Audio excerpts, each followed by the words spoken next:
and not one to be outdone by Stone Cold Steve Austin and his Broken Skull IPA, or his friend Ric Flair and his Woo energy drink, Hulk Hogan, who already has his own line of THC gummies and kratom capsules, is diving into the beverage business with his own Real American beer.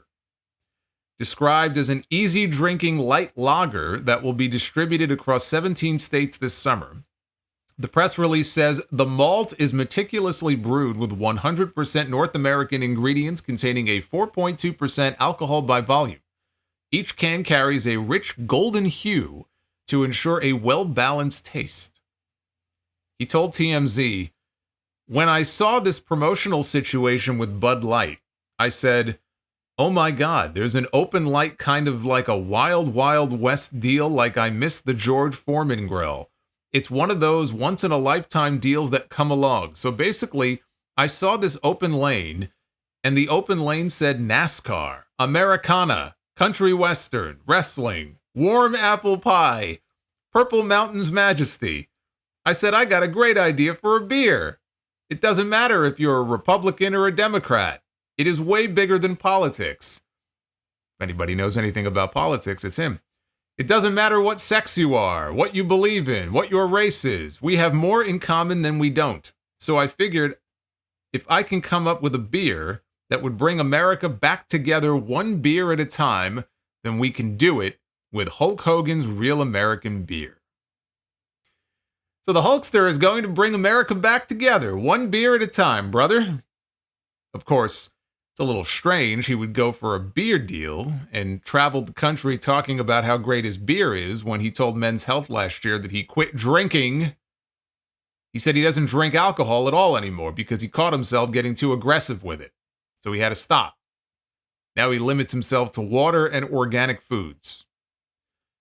But I guess he had to heal our broken country, and the way to do that is to have more beer.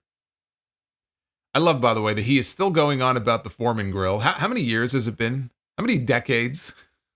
He's still going on about this. That's one of the legendary Hogan tales. And he has had different versions of that story over the years. You know, one was on Hogan Knows Best, where he said his kids were always upset, when they were younger.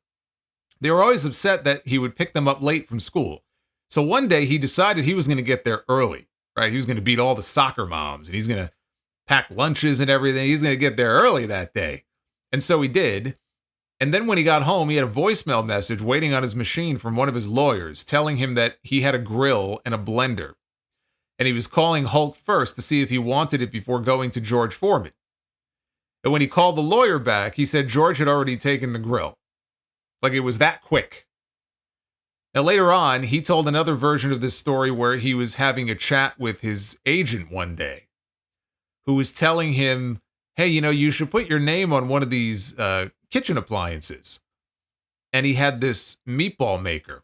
And Hulk loved the idea of the meatball maker. And when the agent asked him, what about this other thing? Hulk told him, go ahead and give it to your other client.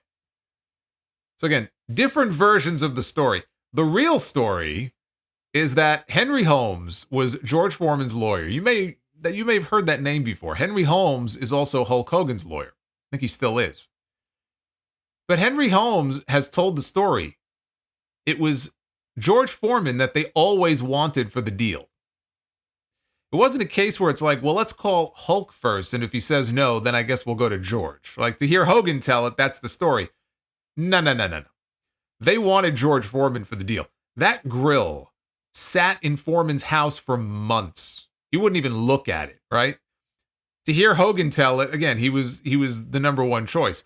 It sat in Foreman's house until he finally decided to try it one day, and his wife told him, I already did, and it actually works. It's really good. And the rest is history.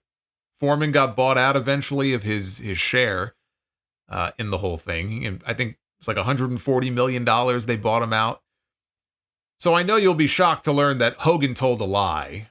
I know. I'm as shocked as you are. About as shocked as you would be if I told you that 2 + 2 = 4. He also went on Fox News and floated the idea of running for president. Yeah, just what we need. Brian Knobs as his Secretary of Defense.